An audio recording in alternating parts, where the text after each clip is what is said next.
Hey, I'd like to welcome you to another episode of the Mission Matters Marketing Podcast, your source for everything marketing. I'm your host, Adam Torres. You can follow me on Instagram at Ask Adam Torres. Keep up with my book releases, book tour schedule, signings, all that other good stuff. Always love to connect with you there. And as always, if you'd like to apply to become a co-author in one of my upcoming books, just head on over to the website, moneymatterstoptips.com, and click on Become an Author to apply. All right, so today is a very special reunion 2020 episode. What's that? That's when I bring on a guest I had on the past, and I liked them so much, I had to bring them right on back. So today I have Renee Miller on the line, who's President and Creative Director over at the Miller Group. Renee, welcome back to the show. Thanks, Adam. It's great to be back with you again. So happy New Year's. I saw today's show topic, so best practices for launching a new product into the market. And that's one thing that you do know how to know all about. 30 years over at the Miller Group, so love to get in all of that with you. But before we start, for our new listeners, let's just get into a little bit more of the background of what you do at the Miller Group and what kind of clients you help. So we work with a variety of clients, everything from funded startups all the way to Fortune 1000 companies, and we do a lot of new product launches, which I thought would be an interesting topic for your audience. We also do video production, research, all of the services of a large agency, only in miniature, and we have an awesome media buying arm as well. That's awesome. And I know you know all about product launch, so let's just get right into it. So best practices for launching a new product into market. Where do you want to begin? So, Adam, one of the common problems or one of the things we run across often is that clients often fail to do the consumer research before launching the product into market. So really listening to the consumer is absolutely critical.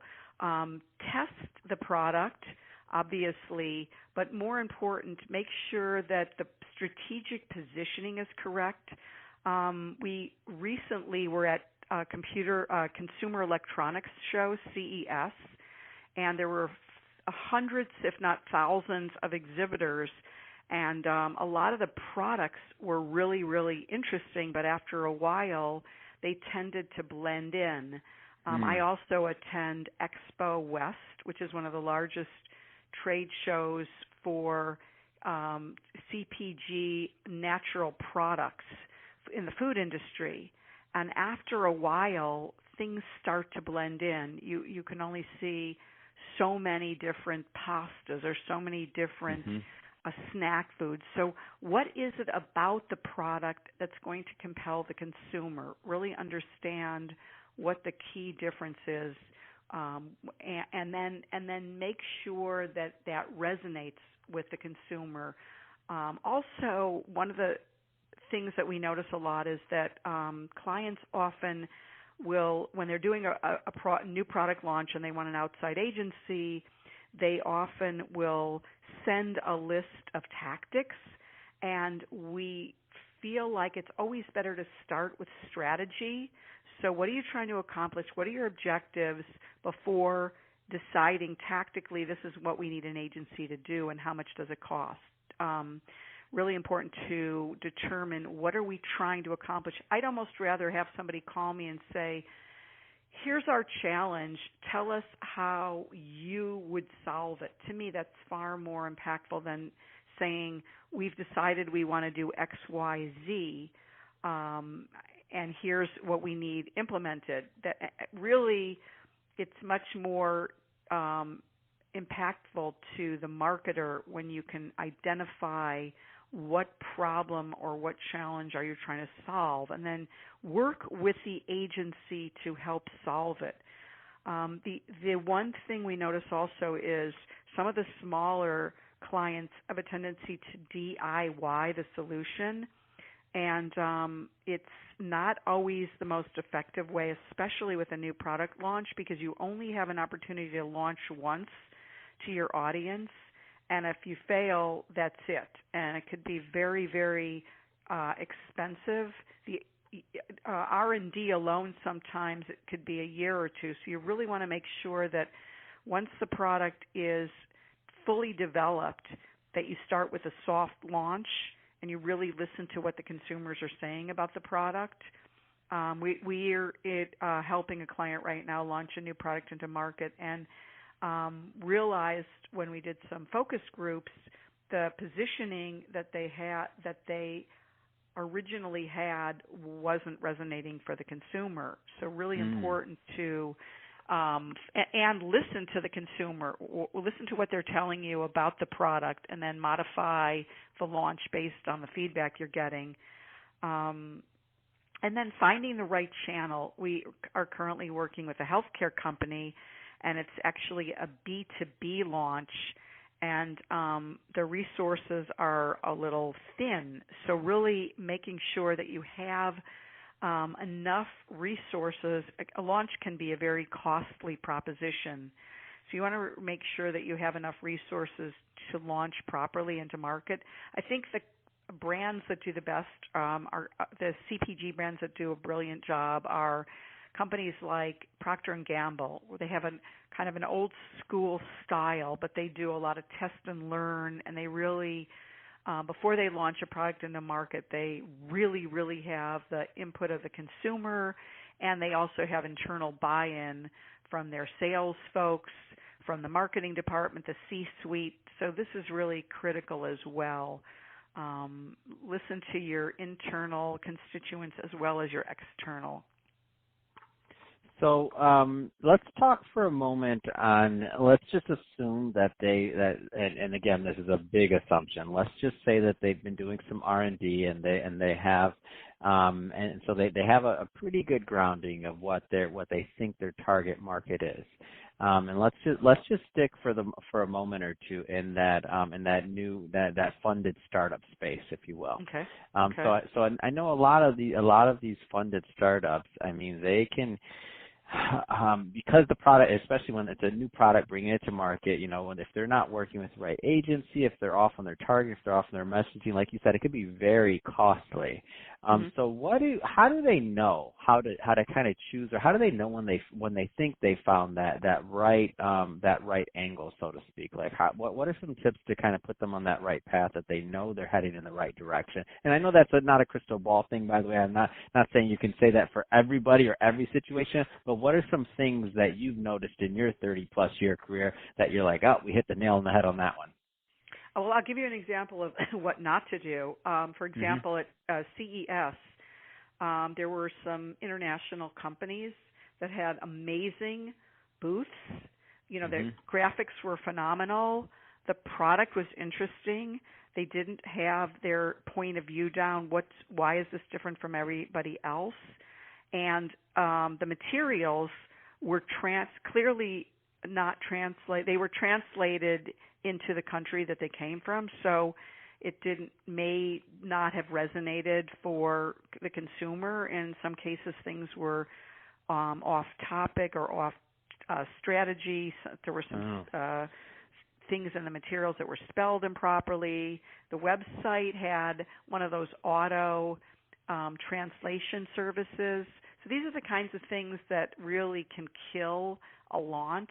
That's a huge. I mean, CES, it doesn't get any bigger than that. Like, for the most part, like that's huge. That's not where you want to do that at. That was costly. Like, that wasn't like we'll just put up a booth. Exactly, and it was clear. I mean, some of these booths at the show were 20 by 20, 30 by 30. I mean, big booths. So a lot of and CES is very expensive. So if you're going to go, make sure. Also, one of the things I noticed was have people who can translate. So there were really smart people who knew the product, but have people who actually can translate if they're not, if English isn't the first language. That was a little bit of a problem. And these are just things we noticed. And really, again, make sure it's clear to the end user. The end user might not be the consumer. In many cases, the end user at a show like CES is the buyer. So communicate to the buyer, the person who's going to stock your product in their retail store, the Amazons of the world. Why is this different from every other product on the market? Have video. The video that you do should be professional. A lot of times companies do explainer videos, and they're kind of cookie cutter. They all sort of look the same. So make sure that it resonates. The demos, video demos, should look first rate and really be compelling.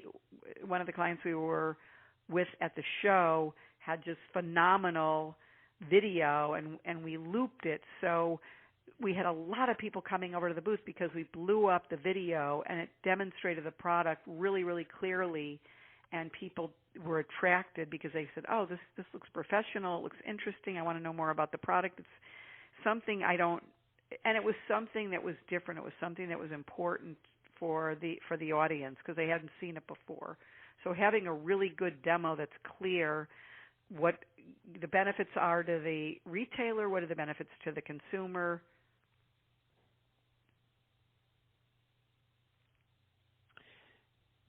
Hello? Yeah, I'm still here. Okay, got it. Okay, got it. Yeah, you cut out for a second. Don't worry. We'll have sorry. that edited. Okay. So that being said, okay, so now obviously you want to put your best foot forward. You want to make sure that you did some R&D, and that you're on message and on target with the demographic you're trying to reach. Let's talk about the actual unveiling, if you will, or unrolling. Any tips there?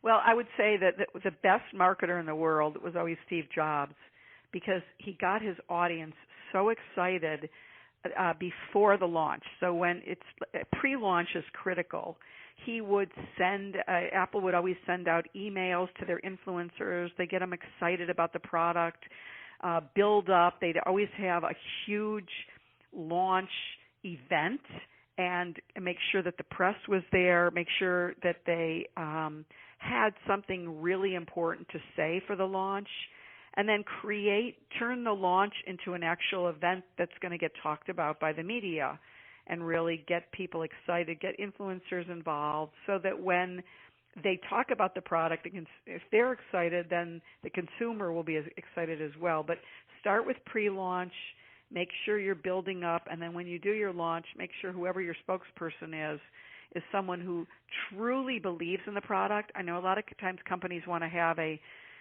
outside spokesperson or even an influencer. If you're going to get an influencer, don't just pay a lot of money for somebody who has a lot of followers on social. Find somebody who truly, really believes in the product and who is really excited. Otherwise, it just feels like it's falling flat. That's awesome. So Renee, I could talk to you about this all day long. I have like 30 more questions. We're about out of time for today. Don't worry, we're going to bring you back for the reunion 2021 episode. See what's next. But before I let you go though, if somebody is listening to this and they want more information on the Miller Group, what's the best way for them to reach out? Okay, so check out our website, which we're in the process now of updating, but it's millergroupmarketing.com, MILLERGROUP, millergroupmarketing.com.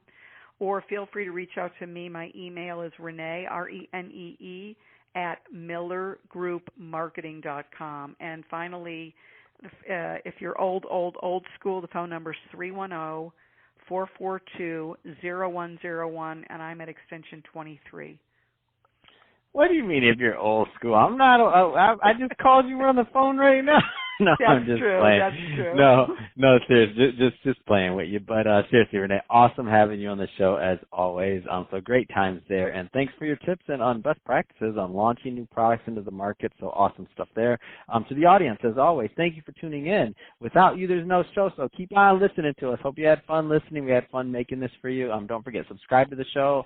Leave me a review. If you're watching this on our YouTube channel, Mission Matters Marketing, don't forget to leave us a comment in the comment section on this video and let us know what you think about product launches and best practices. Love to continue the conversation with you there. And Renee, thanks again for coming on the show. Adam, thanks again as always. You're terrific. Really enjoyed our conversation.